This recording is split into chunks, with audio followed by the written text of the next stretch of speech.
Hello, and welcome back to our What We Learned This Week, where we talk to you about what we learned this week. And to be very specific, this is comic book related things we learned this week. So don't expect any current event stuff unless it's related to comic books. So with that, Jacob, would you like to go first? Yeah. So what I learned is kind of based on the mythological figure called Lilith. So she's been depicted in multiple faiths, but mostly in Hebrew mythology. But Lilith was supposedly the first female created. She was supposed to be the wife of Adam in the Garden of Eden, but she didn't want to submit to Adam, as her husband. So she Yeah. was rejected by Adam, God, and she was very rebellious and kind of like independence. So even Satan rejected her. So she was more or less cursed to kind of wander the earth, I guess. And then some stories, she mated with angels, she mated with humans, she mated with demons, and created all these different creatures of folklore and whatnot. Anyway, so that said, Crimson, the comic, we did a video, I think some time ago, and Raymond made a comment about there's a character named Lysith, and AKA Lilith. And so he made me think about it. And so I did a little deep dive, and long story short, I made some connections here. So in Crimson, Lilith was called the mother of all vampires, and she mated with the Grigori, which were a race that predated humans. Yep. Echimus was the last survivor, and their offspring were the vampires. So that's how vampires came to be. And then, fast forward, there were some vampires that kind of mutated, and they were called the children of Judas. And they were supposedly kind of like the offspring of Judas Iscariot when he betrayed Jesus. And he had the 30 pieces of silver and the cross and sunlight and holy water and all that stuff. So was he a vampire too then? well, in the story it didn't say, but Okay. the I guess speculation is that he hung himself after he betrayed Jesus, but then God either didn't allow him to die or resurrected him, punished to never see the sunlight again, something to that effect. Damn.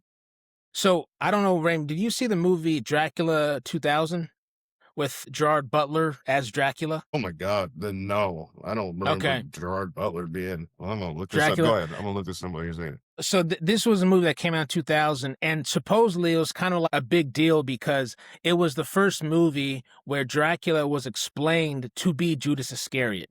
And so you have the tie-in with the silver pieces. That's why vampires are allergic to silver. Holy water, crosses, Christianity in general, because, hey, you portrayed Jesus.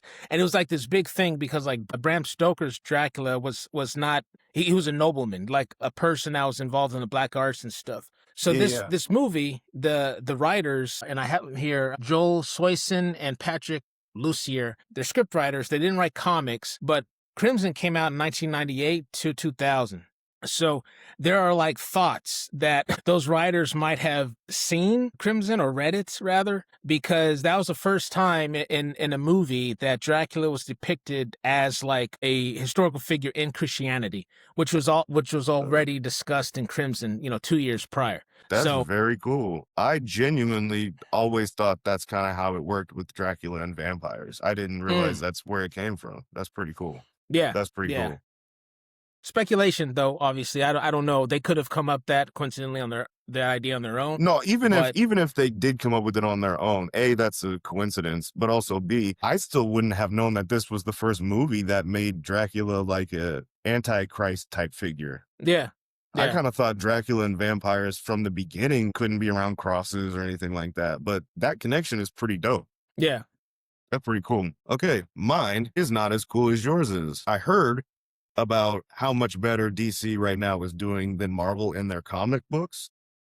So a couple of days ago, I just was curious and I looked at the top 10 best-selling comic books of each month this year. And I will pick this March because this month is not over yet, so they don't have those numbers out.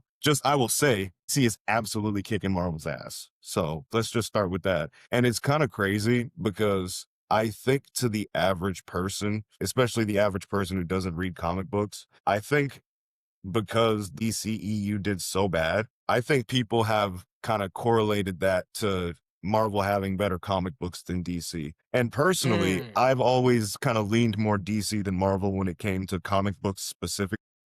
I just kind of enjoyed the tone of DC comic books a little bit more. But I think it's pretty wild how much more ahead, even in terms of new ideas, because when we were doing our live stream, you and I were talking, and the person whose video we were watching, how Spider-Man has been spinning his wheels, and Peter Parker. it's Peter Parker, right?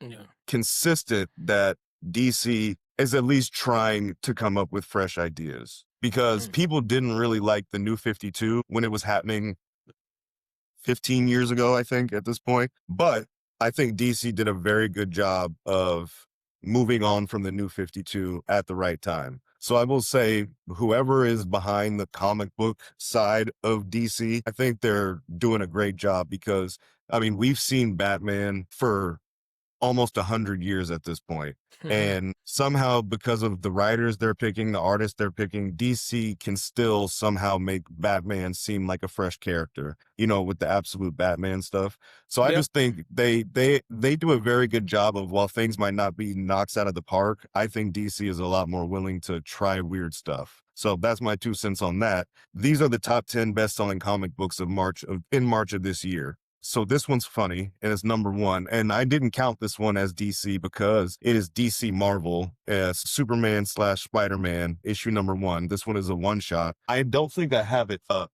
in here, but I did get the Batman Deadpool crossover, and I got the variant cover of that, just because I was like, okay, Deadpool and Batman, I'm probably never going to see this again. I need to get this. And I will be going to the comic book store probably tomorrow, and I will definitely ask if they still have a Superman Spider-Man issue number 1. I will tell you right now, there's no way that he does.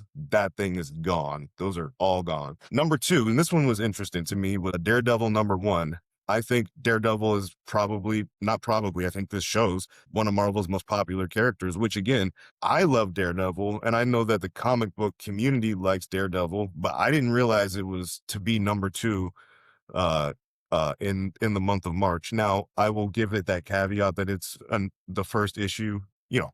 Nobody knows if the story is good or not yet, so people probably just ran out to get the first issue because it was a new Daredevil story. I get that. Absolute Batman number 18 is at 3, of course. I haven't read the last 3 issues, and I've been intentionally ignoring other comic book channels talking about what's happening in it. Yeah. So yeah, Absolute Batman knocking it out of the park, at least so far from where I'm at. Number 4 is Batman issue number 7, and that is the Batman run that Matt Fraction is doing. Also pretty dope. Number 5 is DCKO number 5. Also major this past year and this year. DCKO thing was a giant event, and I think that they have been pulling it off pretty well. Number 6, I've never heard of this one. Marvel Team Up number 14. Facsimile edition. Yeah, I've never heard of that one. Number 7 is Lobo issue number 1. It's pretty dope to see Lobo being in the top 10. I know it's the first issue, but still, I love to see that. Number 8, Absolute Superman number 17. Also makes sense to me.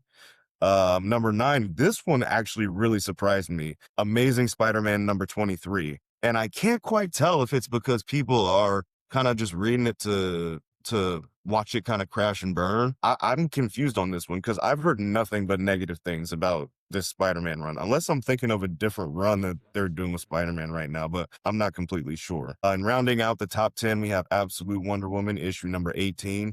Again, pretty cool that the big 3 for DC are all in the top 10, at least in the month of March. So while I was not surprised by some of the things on here, I was definitely surprised by a couple of them. But DC is beating Marvel 6-4 right now. And I think that, go ahead. What was that list? Where'd that come from? Where did it come from? Comicsbulletin.com. So I haven't seen the list. I mean, I haven't Googled, for the month of March, but I'm surprised that Invincible, the Image Comics isn't on there because of the popularity of the TV show.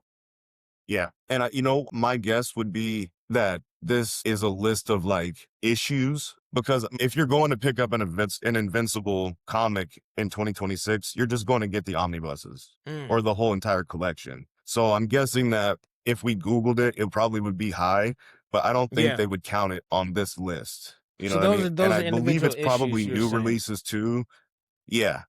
Yeah. Okay. My guess is that they count the stuff that's released in March. You know what I mean? Okay. Okay. That would be my guess. I'm not 100% sure. Yeah. But yeah, and I just want to highlight too on this list that all of the DC stuff that's on this top 10, other than the Matt Fraction run Batman at number 4, all of those things are like fresh ideas. Like there's not one random, ongoing series that has been happening for a while. This is almost all new stuff. So I think that really highlights kind of what I was saying earlier, the fact that DC seems to just be able to churn out new and fresh ideas a lot better than Marvel. So yeah, that's what I learned this week, that DC is doing significantly well, and Marvel, it seems like they're spinning their wheels a little bit. I would love it if they got it together. I'm not a Marvel hater. I think it helps everybody out if they do better with their stories. So that's Yeah. what I got. That's cool. We should like maybe not necessarily on the video, but track that like on a month-to-month basis and just see Oh yeah, what the see trends what's are. changed.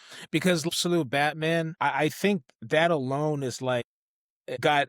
I don't have the data, but that got new fans involved. Oh, absolutely. I think again, and I'm speculating on this one, but I have to imagine Absolute Batman's been one of the best-selling comic books for a while. Mm, yeah, Absolute Batman. And again, it's not even just because it's a new Batman run. It's good. It's it's very good. good. You know what I And mean? like the depiction, the artwork and the depictions of some of the characters are so different from Yeah, any other previous, run that it's it's almost like it's new, like a new thing, kind of. exactly. And Uh, again, that is the thing that DC is doing that yeah. Marvel is not. They're able to take characters we all know and make them very different while still being able to keep kind of who they are as a person intact. Mm-hmm. Shout out to them. Shout out to them.